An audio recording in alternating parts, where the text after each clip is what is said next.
Laura Kane After Dark with Eric. Rimmer is a podcast you'll dig. If you like it genuine and laugh so big. Laura's a lovable lunatic with a vibe so real. Her stories are crazy, the real deal. Eric's the talent, a diva with sass. He's kind, hilarious, and kinda crass. Producer Claire runs the show. A self-proclaimed nerd, always in the know. We're guaranteed to make you laugh, plus you relate. Buckle your seatbelts and don't be late. Here we go, get ready, it'll be great. On with the show. Welcome to Laura Kane After Dark. Thank you so much for tuning in and just kicking back or driving or running or exercising, whatever you're doing, we appreciate you listening. And I'm Laura Kane. This is my longtime BFF. Lover. Your longtime lover. My platonic lover. That's right. Your non-sexual life partner. There you go. Eric Rimmer. And then we have the fabulous producer, Claire. There she is. Okay, so I thought we'd dedicate this episode to somebody who is one of the most important people that has ever been in my life. And it's Jerry from Jeff and Jer. In case you didn't hear the news, he has passed away. And this last week has been very, as I explained it on my social media, which took a minute for me to to say something because I was just in shock. He wasn't supposed to die. He had so much more life to live. He had so many plans, and it's taken me. Grief is a different for everybody. I feel just so incredibly heavy and just desperate for his wife of 34 years, how they loved each other. They never had kids, but they had animals, and they were so passionate about everything in life. And my heart goes out to her, and then I'm feeling my own loss. I sat next to this man for 27 years, and the laughs we had, the cries, we shared everything: birth, death, divorce, rehab, just events, jokes, parties, you name it. And I want to call somebody who does a morning radio show in the Quad Cities. It's called Dwyer and Michaels, and they've been on the air for as long as Jeff and Jer have been on the air. And they are huge in the Quad Cities, and they are great people.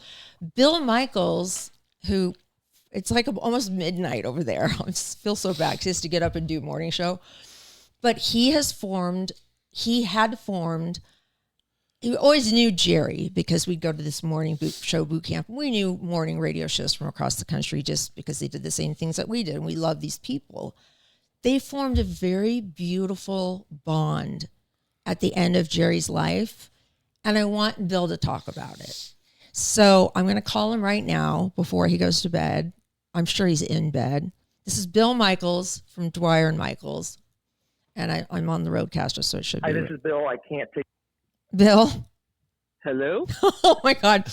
I was just explaining. Hi, Bill. Welcome to Laura Kane After Dark. Hi, Bill. Hi, how are you guys? Good. How are you? So I'm good. I was just explaining what you do, how we know you, how you have to get up in like 3 hours, and you're doing this for us. And but Bill from Dwyer and Michaels, super long time, very successful show in the Quad Cities. Hilarious guy, great person, and you were one of the people who was very, very, very affected by Jerry's death, like in a very profound way. And I want you to tell people about your relationship in the last year and a half.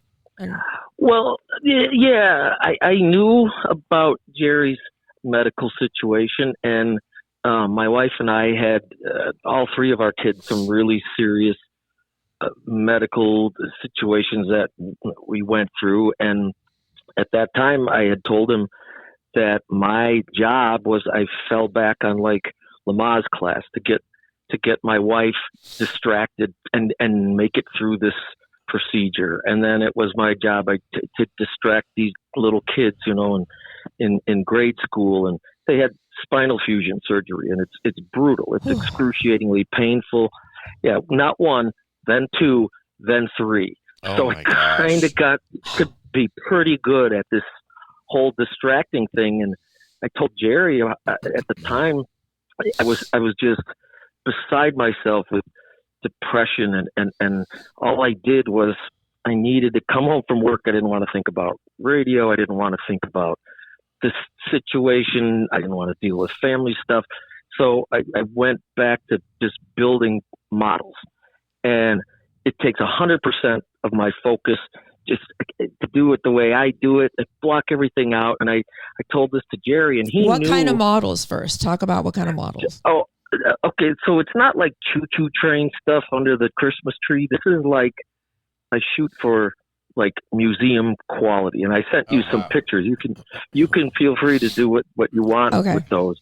And I've been in magazines, and I have a couple models in museums and things like that. And Jerry knew about that, and we would discuss it.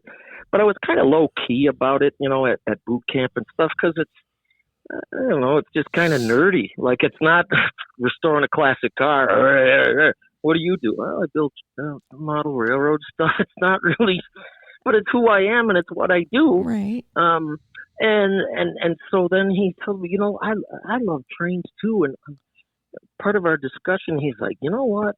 When I get done with all of this medical stuff, Pam and I are going to buy a house in France, and I'm going to build the biggest, best model railroad you've ever heard of. I'm like, oh yeah?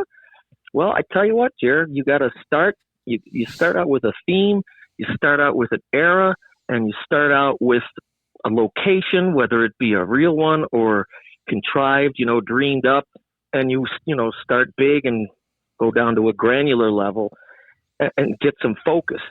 And at first he didn't get it. He's like, yeah, and I want a building like this, and then I want this, and I'm like, wait. You got to back up and get to where what do you want? Do you want to do something out in a forest, like in a logging situation, or do you want to do something in a city? What is it?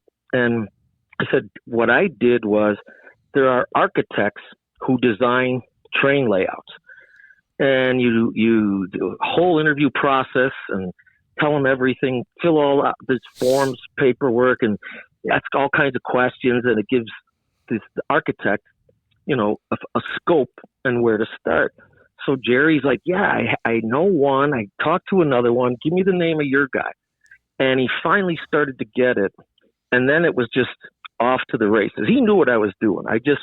We when we would talk, it's a scary thing what he was going through. He's on this list. He didn't know when. He been needed a kidney close. transplant. Yeah. Okay, I didn't know if you guys are going that route, but I don't think it's a secret. But right. You get so close, Mm-hmm. and then it would fall through. Mm. And he remained positive for the most part. But in talking to him, I think you could kind of tell it was taxing on him. It was just what he would have to go through. He's tethered to that machine, couldn't be away from home for 48 hours or more, so trips were limited. He couldn't travel, and it's a burden. It's no way to live. So my whole thought process in talking to him was, we called it Jerry 2.0. Just go to that place after this is all done, because it's going to happen, and you're going to feel better. You're going to feel younger, and yeah, sure. He's like, I would be honored to have one of these models. Do you sell them? And I'm like, you know what, Jerry, you've done so much for us, me and my partner. I would do what do you want? Let's do this. So. And he wasn't just saying that. When Jerry says something, he means it 100%. Well, the phone would ring, and he's like, "Hey, sugar tips, what are you doing?" And that's what he was. I'm looking at all the things. Can I say that? Of course you can. Of course you can. Okay. I was just looking over the thing. Hey, Lee Dick, give me your email address. Hey, so he said, I was talking to Pam, and here's what we decided. why don't we get this done? And we're going to pick out this place. She's going to have an art studio in one part of the house. We'll have the regular house. And I've got this building all planned out. And when we get this done, I'm going to fly you and your wife over. And you and I are going to do trains. The girls are going to go shopping. And doesn't that sound like fun? And I'm like, yeah, absolutely. And I talked to our friend Jeff, and I'm telling him all this. I'm like, Jeff, I think he really means it. And, Jeff, he's, with that laugh. You better pack your bags, Billy, because he means it. and he did. But the whole thing was live after this, dark time. Jerry 2.0. And it got to the point where he was texting me and calling. He's like, hey, I need to run this by you. What do you think? And he's like, could we do something like we would call it Pam's Bakery? And my wife's name is Donna. And then Donna's Travel Agency and Bill's Train Emporium and Bill and Jerry's the Kitchen Post or something like that. And I said, yep, you're totally getting it. And then you take it a step further. You could name streets, Elliott and St. James Place or anything like that. Absolutely. We could build, a pet rescue building, whatever you want. And he just bought into that and was living there post surgery, recovered. And the last time I talked to him, it was the day after Christmas. And he was really depressed. He's like, the doctors didn't tell me that when this happens, part of the healing process is you get really depressed. And I'd never heard him like this. And I said, come on, Jerry, we got a railroad to build. Let's, yeah, you're right. And then he's like, you know what? You and I are going to be neighbors. I just decided right now, when this is done, you're going to move to France next to me. We're going to run trains all day.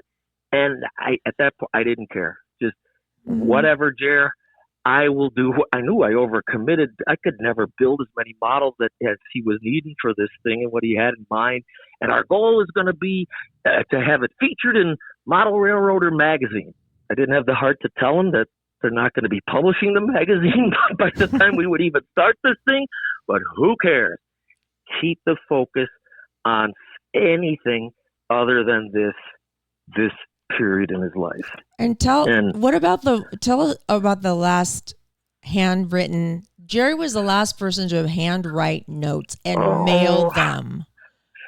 Every phone conversation, every time I would get a couple days later in the mail. I think the world of you. You're a bright light in this world. Don't you ever forget that. And from somebody who loves you, Jerry. Mm-hmm. I got every single one of them. Some of them start, hey, sugar tits, you know who this is? And he at some point he screwed up and he lost my phone number or something. And he texted me. He's like, hey, is this your new number or is this your old number? And I'm like, what are you talking about? He's like, well, Tommy gave me your new number. And I'm like, what number was it? He's like, I don't know. It just rang and rang and rang and rang. So I called it that number later that night, and Tommy gave him the number. It was a strip club. And oh, that's amazing. And I told Jerry, I'm like, he's like, yeah, that's okay. That sounds like Tommy. Oh, good one. Oh my gosh. But, Bill, you know what? I want to tell you something real quick on that note. When the internet first came, when we first got like a website, it was we got jeffandjer.com. But a lot of people, he liked to be called Jerry, in real life. That was his name. So when people would put in jeffandjerry.com, it was like these two naked dudes that would just like posing with their dicks out, and so someone who just looking up Jeff and Jerry would be like, oh my God, these are them. It was so funny. Oh my gosh. Funny. But you know what? You build that railroad, Bill. I know it's a lot. You got to do it. Here's the thing. I have he never got to the point of specifics enough as to what was going to happen. I don't know where he was at with contacting and going forward with one of the architects. Some of our last few texts, I sent them a list of places that had buildings that would fit. I said, I want you to go through, check these off, 1, 2, 3, 4, 5, whatever you like. I'll order them, get going on them. And, that was December 26th. And I was starting to, I know, but I do have an idea. And I don't want to share too much, but you'll see. And actually, you inspired me when you said you have to build it. Mm-hmm. Well, that's a tall order. I mean, it's something that takes years and years and years and years. And it was his vision, and I don't really fully have it, but I do have an idea, and I'll share that with you next month. You know what, Bill? But Jerry he's such a force and he was such a full of such an energetic, incredible force of nature that he is going to send you signs. Like, you are going to get signs up the wazoo. Just pay attention. Funny. I read the note that Pam sent out, and just for, you can't reach out to somebody who's gone through something like that and say, how are you doing? What are they supposed to say? Oh, great. Just great. There's, so I didn't say that. I said, I just wanted to send you a hug from Iowa and a little progress report. I read and reread the note that you sent out, and here's how we're doing. I quizzed my wife, and I can report our waitress from breakfast was Christina.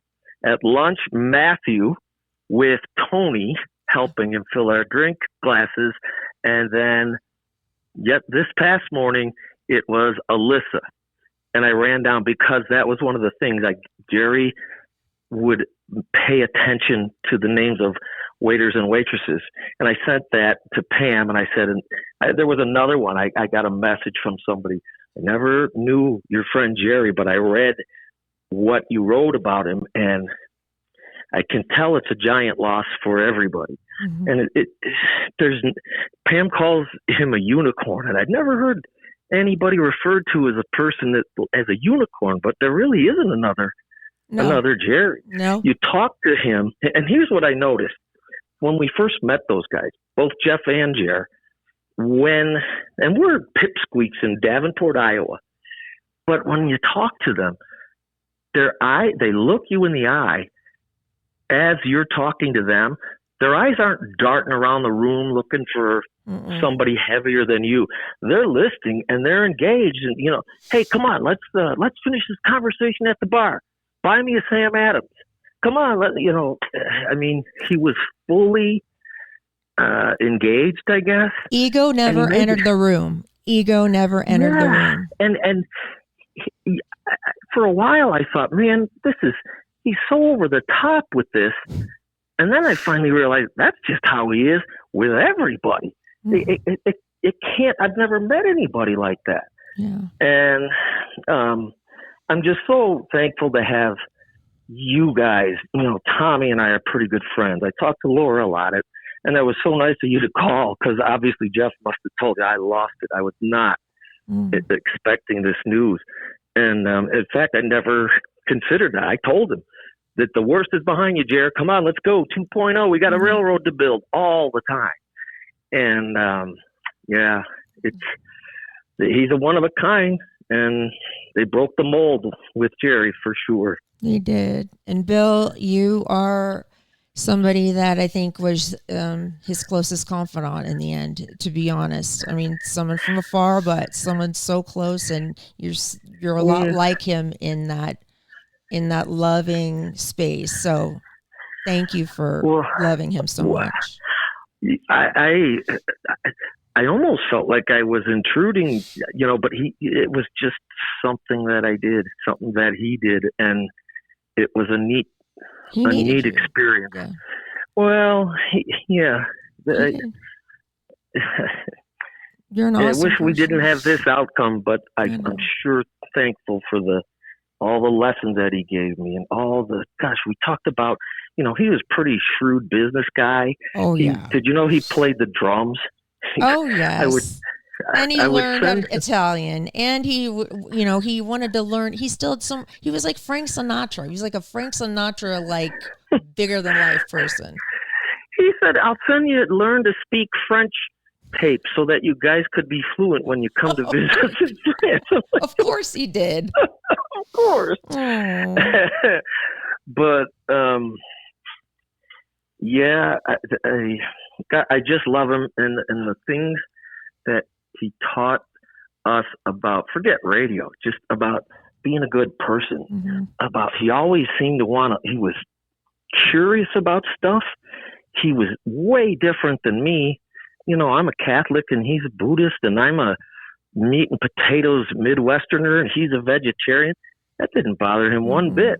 There was more we had in common than At your core. What was different. Yeah. And he was the one who taught me, you know, it's difficult to think, like in the business we're in, you got to manage your partnership kind of like managing a marriage.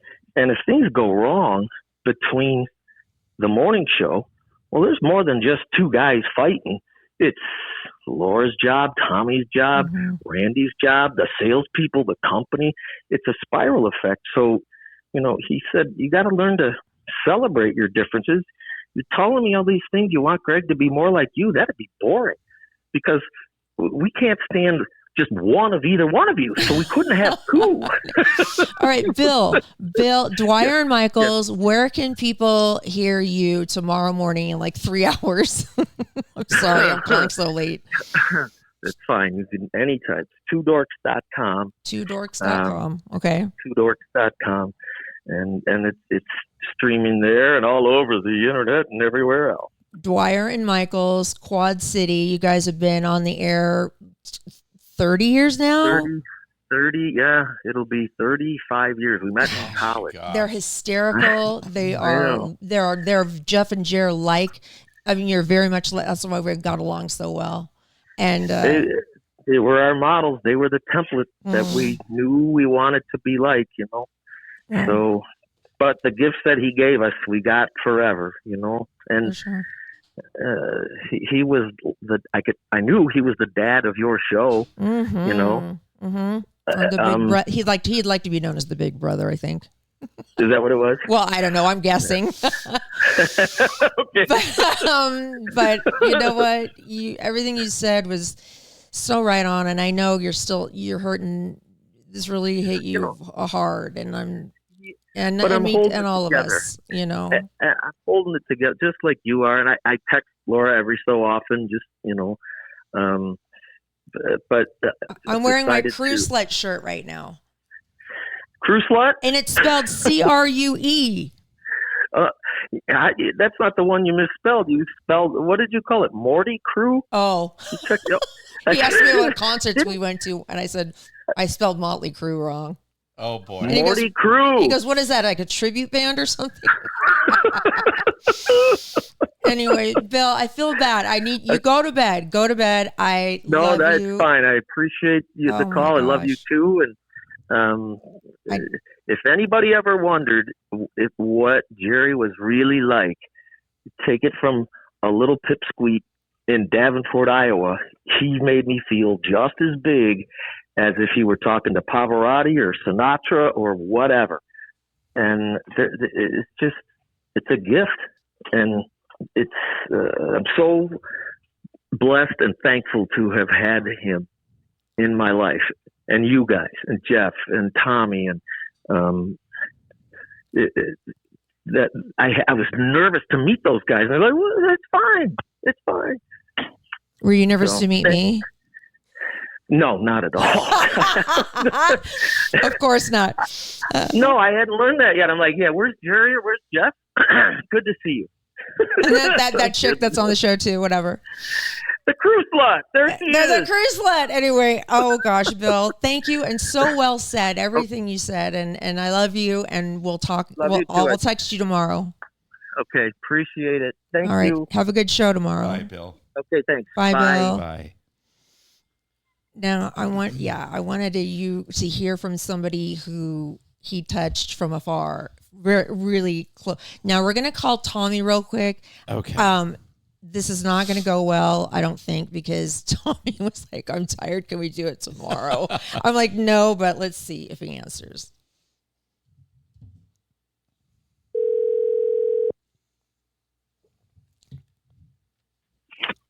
Yay, Hello? yay, yay, yay. Okay. Hi, Hi, Tommy. Tommy. You're on Laura Kane After Dark. Good morning.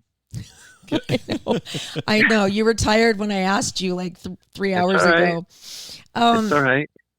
I just want you to talk a little bit about how you feel about Jerry and how you doing, Tommy. How are you doing? I'm doing great. All I'm doing is thinking about Jerry, along with all of us here in San Diego, especially all of us that have been on the show and gone through the show. And he's influenced so many of us. Yes, I cried when I got that phone call, and I remember calling you and hearing your tears. But right now I'm kind of feeling proud to be associated with that guy. Mm-hmm. To be associated with Jerry and with you. I mean, we haven't been together with Jerry since 2015, and it's 2026. That's 11 years, and people are still talking about it, and I'm very proud. And when I think of Jerry, I mean, he was the dad of the show, as you know, and we did some great things in San Diego. And I always tell people, the Jeff and Jerry showgram, yes, Jeff and Jer, that's two people, but it wasn't a duo. And the Jeff and Jerry showgram, it ended with 6 of us, Jeff, Jer, Tommy, Laura, Emily, and Randy.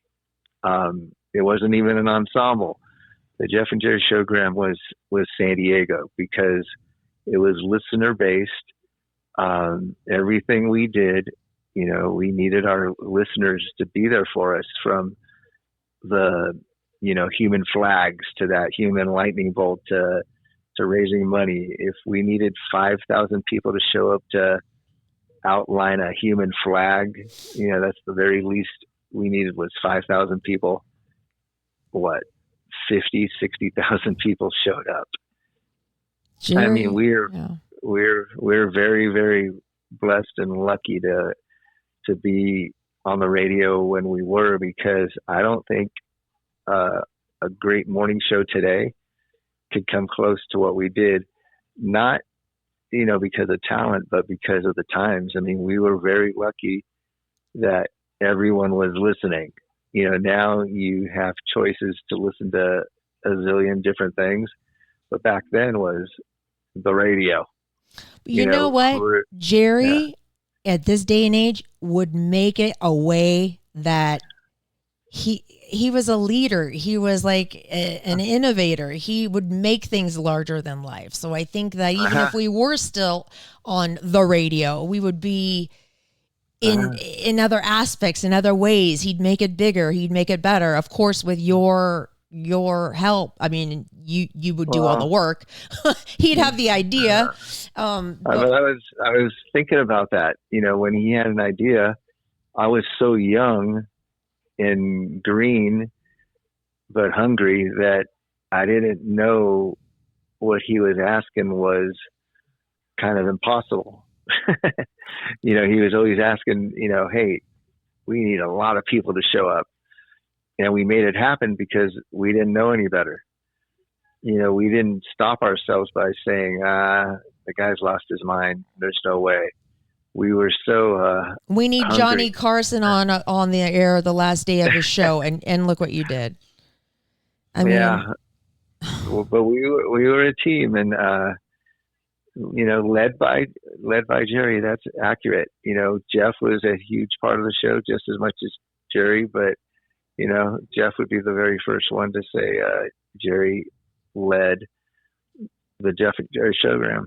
Now, I know that Jerry, he didn't like funerals. He didn't like the thought of like death or wearing black or people being sad. So is there something or a memory that you think about Jerry that just makes you laugh?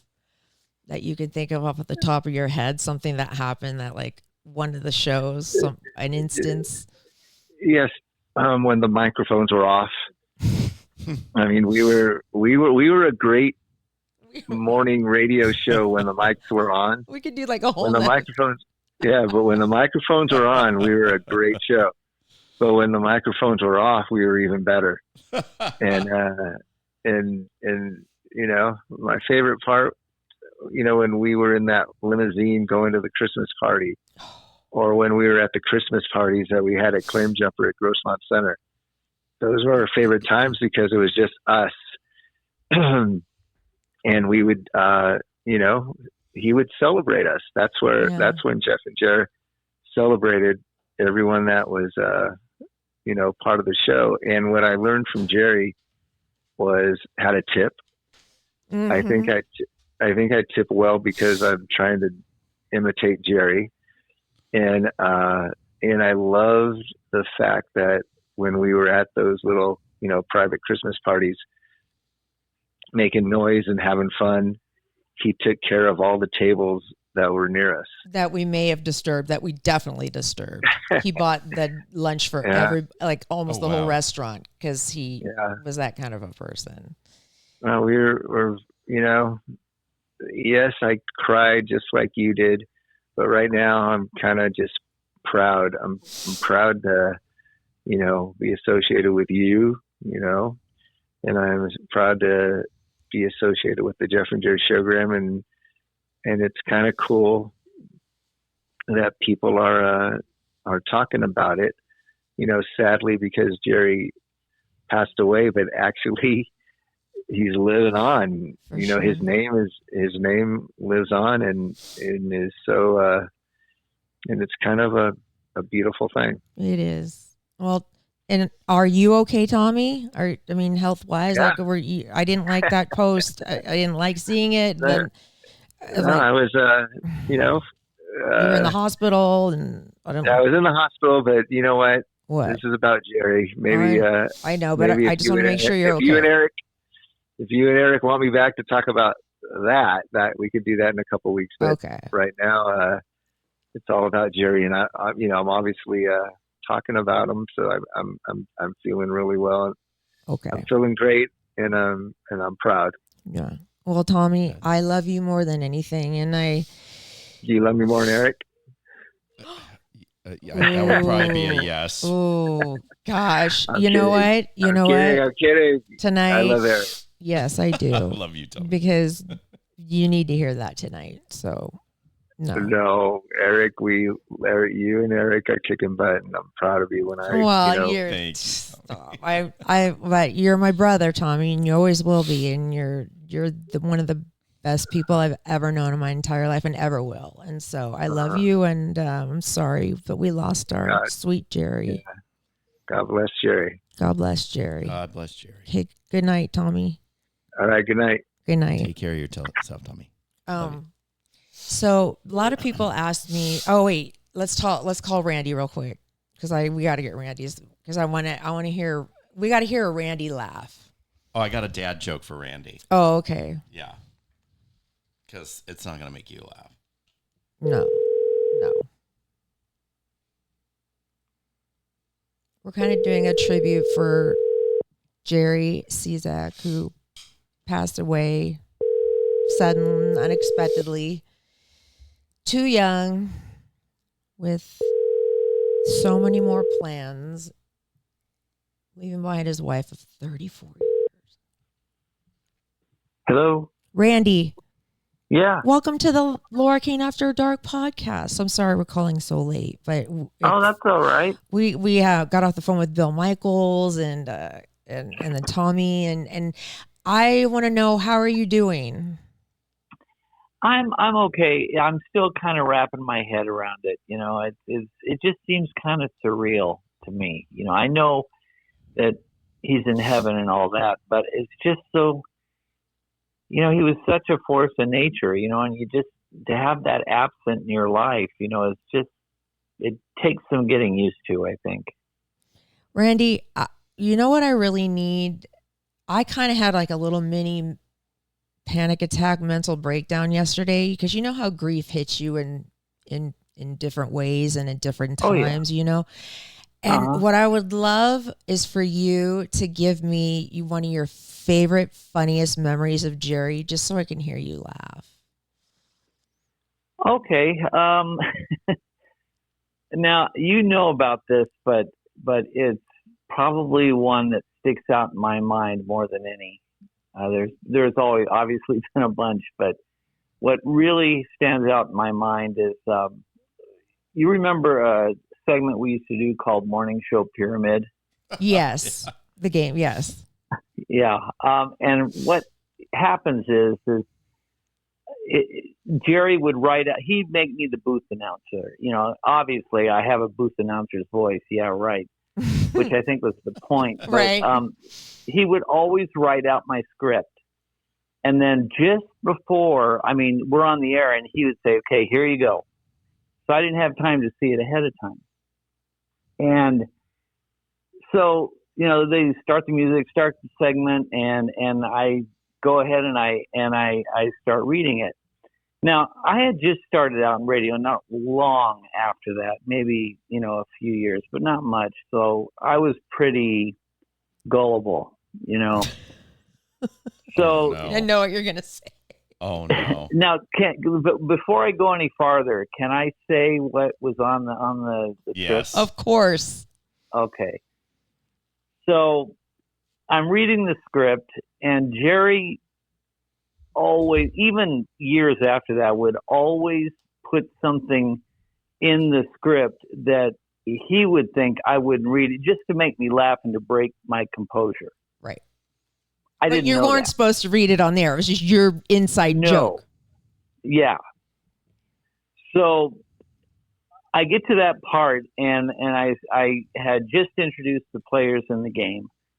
And then right after that, in a big announcer's voice, I say, "Blow me," on the air. Which he wasn't supposed to, and he said it with such gusto. No. And later on, I thought, you know, I was going to be fired or something, you know, because that's like a major FCC no-no. I didn't know that at the time, but in a big, huge announcer's voice, you know, and then right after that, everybody just lost composure. And I remember looking over at Jerry, and I think of everybody in there. Tommy was trying to get, you know, some composure in everybody and get the segment going, but Jerry just completely lost it. And I remember looking at him, and he had his head on the counter in the studio, and he lifts his head up, and I swear snot was running down his nose on the counter. I've never seen a man laugh that hard in my life. And you're right. I have never, ever seen him laugh that hard, ever. And, you know, I was listening to it, you know, just today because I have it on my phone, and it just brought back so many, you know, great memories and stuff. And I remember thinking, you know, that I know I'm going to see him again, you know, and I know he's in heaven, and I know he's, you know, with every fiber of my being, you know, I know that he's happy, and he's going to be, and he's okay. And, you know, I just, it's like I said, he was just such a force of nature, so big, you know, such a big personality and a great person. And you know, it's hard to believe that he's just not around anymore. And you're right, Laura, it's like those feelings kind of hit you in waves. You know, it's like there's kind of a lull, and you kind of feel like you're catching your breath a little bit, and then it kind of hits you again. Or you think of something that, you know, that was a great experience, you know, that you had with him. And you know, it's just weird. You know, it's hard, and it's just, well, I don't know. In honor of Jerry, I'm wearing a shirt that says "Crew Slut" because we went to see Motley Crue like on several occasions. And I remember one time he loved music and he loved his rock and roll so much. I remember it was raining and it was outside at North Island Credit Union Amphitheater, which was once Coors. And it was pouring down rain. And I remember looking over at Jerry and the joy and just the incredible he was just so into the music. And I just was like, wow, this is a person who is enjoying himself to the fullest. And it's funny you mentioned that, you see that emotion in him, the joy in him. I remember him listening to, songs, and crying because it was touching him so much. He was just and when Jerry says he's your friend and that he loves you, he means it. Through thick and thin. Yep. It's you're in for life. Did I tell you the last text that I got from him? Okay. So about 6 years ago, we went to Mimi's Cafe for lunch. And we walked outside, and on the ground, we both looked down at the same time, and on the sidewalk was this rubber band. And the way that it was twisted, it looked like balls, a dick with a head. I mean, perfectly. This rubber band was twisted, and we were dying. We were laughing so hard, and we took a picture of it. Yeah. So like every other month, he'll just send me a picture of that rubber band of the dick and balls. That's so Jerry. That is so Jerry. He was so, and then I got a note just like a month ago, just saying, I just want you to know that I love you and I think you're so talented and you are a light. Love, Jerry. That's it. On the same Jerry note cards. You know the note cards I'm talking about. Yep. And his signature and everything. Yeah. Well, I'm happy that you have such a strong faith, Randy, that you can see beyond and you know that there is a beyond and that he's there and he's happy, frolicking with animals with Buddha by his side. Yeah. And I know how much you loved him and I just wanted you to be on with us to talk about him. Well, I appreciate it. And it helps to talk to you guys about it too. It's just anytime. Randy. I appreciate that. And the same goes for you guys too. I just, you have to believe that, he's in heaven, I mean, it's just in my fiber of my being, I just know that I know. Yeah. Yeah. And it helps me when those times come, where I'm trying to process all this, Yeah. And we'll see each other again. Yeah, we will. We definitely will. There's no way that energy disappeared from this God earth. put him on this earth for a reason. Oh my gosh. Yes. And, we got to a front row seat, to all of it. And I wouldn't trade it for anything. Because of you guys, I had almost 24 years of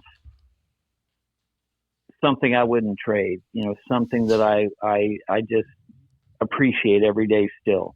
I had 27, but whatever. Oh, what's boy. that? Oh, well, okay. Now who's counting? Just kidding. I'm kidding. But I know. I guess you showed me, huh? Randy. Now I see what you work with, Eric. Randy. No, he knows. I know. And listen, Laura said she wanted to hear you laugh, and I was like, oh, well, listen. I can do that in 1 second. Here we go. I can do that in one note. Okay. Randy, I have a dad joke for you. Okay. And I know that Laura loves dad jokes more than anything. So Randy, buckle up. Yuck. Randy, what did the janitor say when he jumped out of the closet? What? Supplies!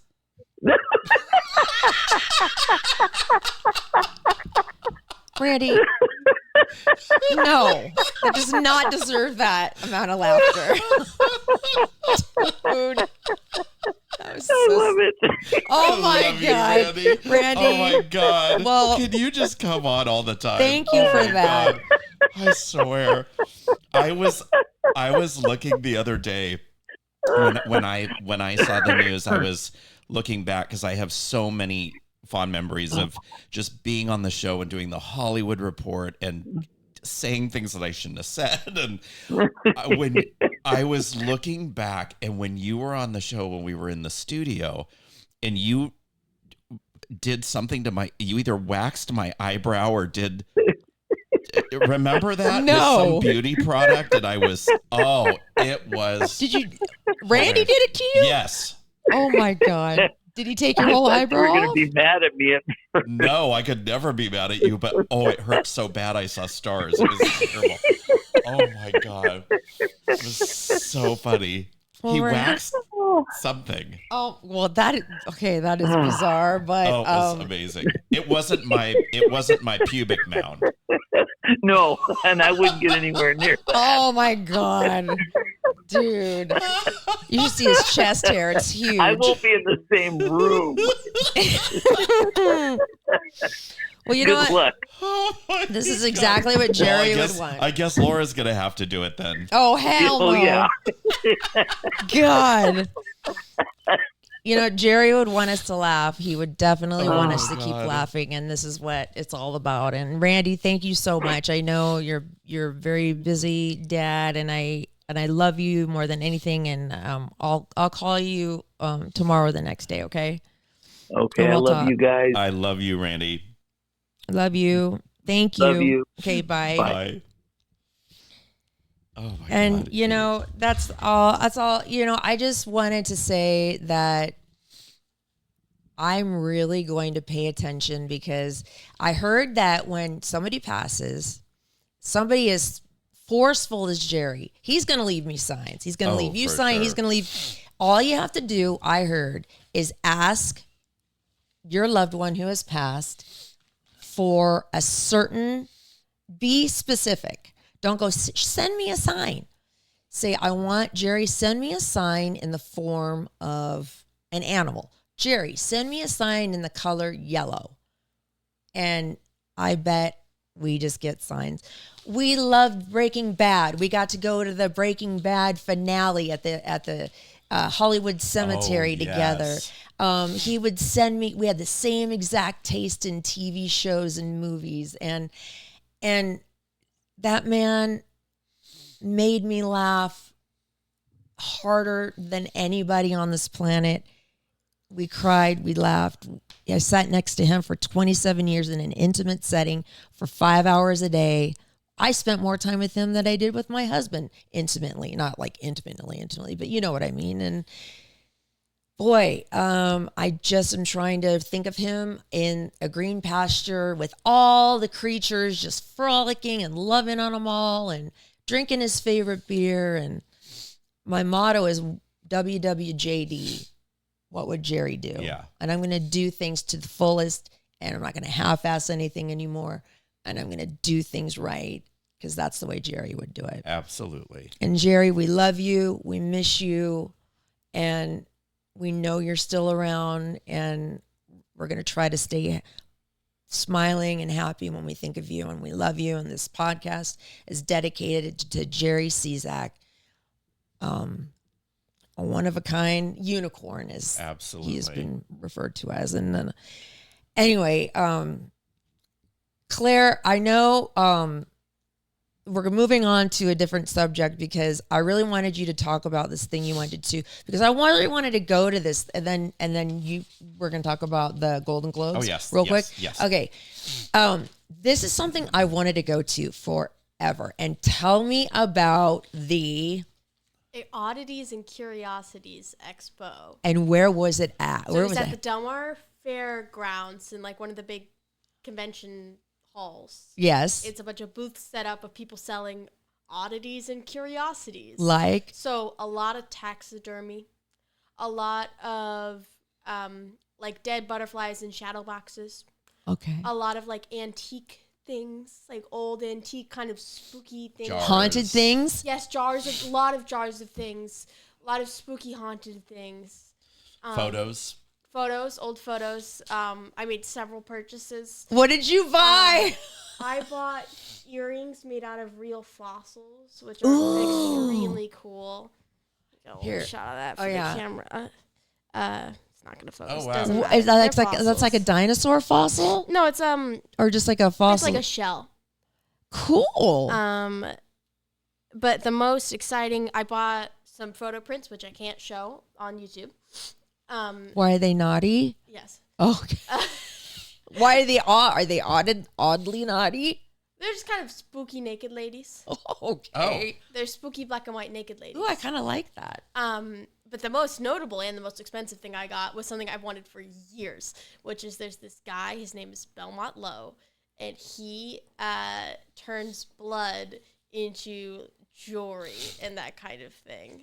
And so they very nice lady took my blood and he's gonna turn it into a ring for me. Where the my stone God. is my blood.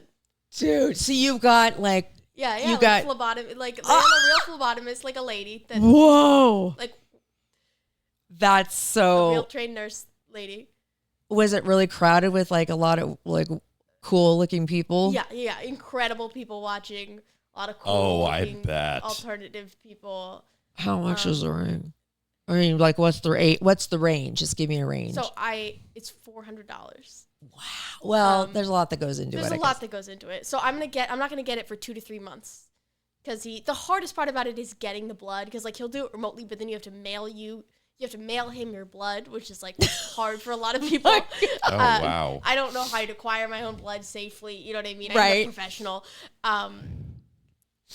And so you could just sign up, and he took a bunch of people's blood, and he's gonna turn them all. And the weird thing about it is, when you're doing this consent forms, there's a check yes or no box on, can I keep the leftover blood and turn it into other jewelry for other people? And Because I did consent to that. just like an organ donor, like you're gonna consent to. Randos, yeah. So you can also buy just like blood stuff that's random people's blood. Ooh. And so my blood is gonna be out there, maybe if he has extra, in someone's necklace, or he does D&D dice, he does like knife handles, he does all sorts of stuff. Oh wow, that's how many hours did you spend there?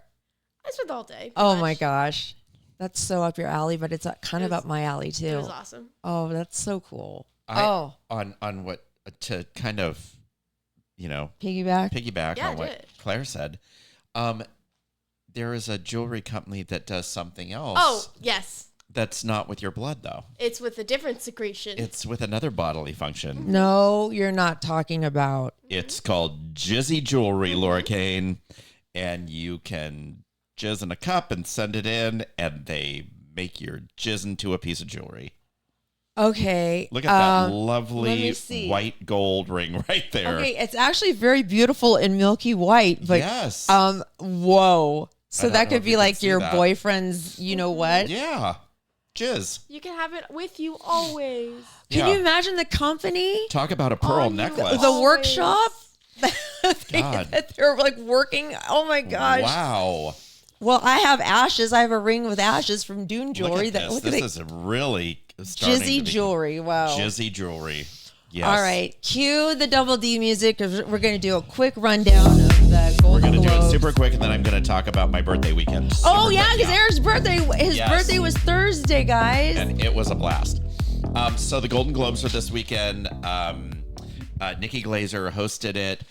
It was kind of she was really funny, but it was kind of a snooze fest. I'm going to go over really quickly. There were so many awards. I'm just going to go over like the top ones.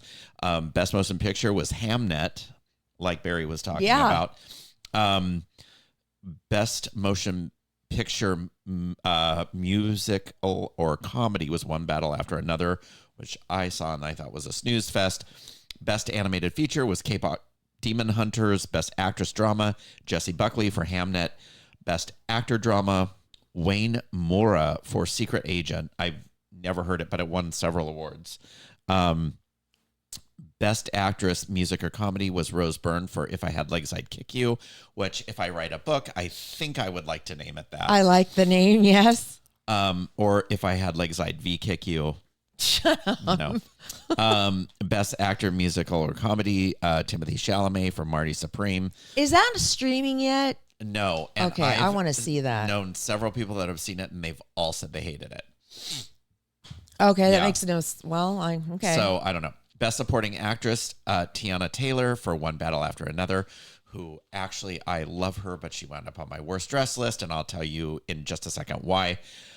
Best supporting actor, Stellan Skarsgård for Sentimental Value. Best director, Paul Thomas Anderson for One Battle After Another. Best TV series, The Pit.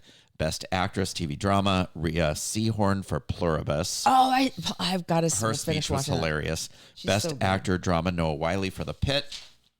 I just Best can't actress get comedy, Gene Smart for Hacks. Yay. Best podcast now that they have. Oh, Golden Globes. Can you imagine if it was Lord? Can you imagine? Okay, Oh, what I was it? looking for us. Don't Oh, yeah, right. think Okay. I wasn't. Good Hang with Amy Poehler. Oh, And then Adolescence, even though that's I like, loved that. yeah, it's still winning awards. So it won supporting actor, lead actress, and best limited Oh, series. good. That was a great All right. series. So I'm going to go over the best dress and the worst dress really, really quick. You guys can Google it. I took a bunch of photos, but we just don't have time to show them. So my best dress were Amanda Seyfried in Versace, Jennifer Lopez, and Stephanie Rowland. The top half, great. The bottom half, I don't even know how Did she have a looked. date? No. Okay. Well, her date was her body. Her body is sick. Oh, man. Her body was Revenge body. Oh my God. And the makeup, everything. She looked great. I Good. just don't know how she even walked in that dress. Kate Hudson looked amazing in Armani. She was probably my favorite of the entire night. Really? She looked beautiful. Tessa Thompson in Balenciaga, Michael B. Jordan in Prada, Zoe Kravitz in Saint Laurent, Pamela Anderson. Did she have makeup on? No, and she looked beautiful. I don't know who it was that she was wearing, but she looked great. Miley Cyrus in Saint Laurent, Emily Blunt in Louis Vuitton, which was the only Louis Vuitton outfit that I liked the entire night. Everything else looked horrible. And Coleman Domingo in Valentino. And then my worst dress, Tiana Taylor. Oh my God, that dress. Boobs hanging out. She had a crystal thong on. You could see half her ass. Jenna Ortega and Delaria Fingoclu. Okay. She looked terrible. Mia Goth and Dior. The dress was pretty. Mia Goth looked like they stopped her makeup at her nose. She looks miserable. Every photo of her, she's frowning. Like, I don't know. Rose Byrne in Chanel. She looked like a mother of the bride. I didn't like anything about it. Jessie Buckley and Dior looked, oh, that dress was awful. And then Jennifer Lawrence in Givenchy. Wait, if you're going to Google any outfit, okay. Google hers, because she normally looks amazing on the course. red carpet. That's shocking. I don't know what that was. Okay. Birthday weekend. And I saw three things. I saw a movie on Tubi called Her Body, which is really, really good. It's about a diver who breaks her back and she starts doing porn. Oh, super good. And then a lot of porn this weekend. I watched Queen of Manhattan on Stars, which is the biopic of a 70s porn actress named Vanessa Del Rio. I'm sensing a theme here. It was really, really good. And then I watched the documentary that you told me about on Netflix called Influencer, which was crazy. Yes. Insane. It was nuts. Okay. Happy birthday, by the way. So for my birthday, I went to LA and I went to a movie premiere at Disney Studios. Ooh, fancy. And it was for a documentary that is coming out on the 22nd of this month. And it's called Handcrafted. It's a documentary about Walt Disney and how he built Disneyland in a year. Wow. I thought this is going to be a snooze fest. I will be out like that. Like before the credits even start rolling at the start of the movie, I'll be out. I was riveted. It's like 90 minutes long. It was such a good documentary. Amazing. I loved it. I'll post about it on social media. And then the following day, I went to the Huntington Library. And if you've never been to the Huntington Library and Gardens, it is beautiful. It's in Pasadena. Did you have tea? I did. At the tea. I talked to you. Yes, I you had did. You my had. Thai tea Oh. without the boba.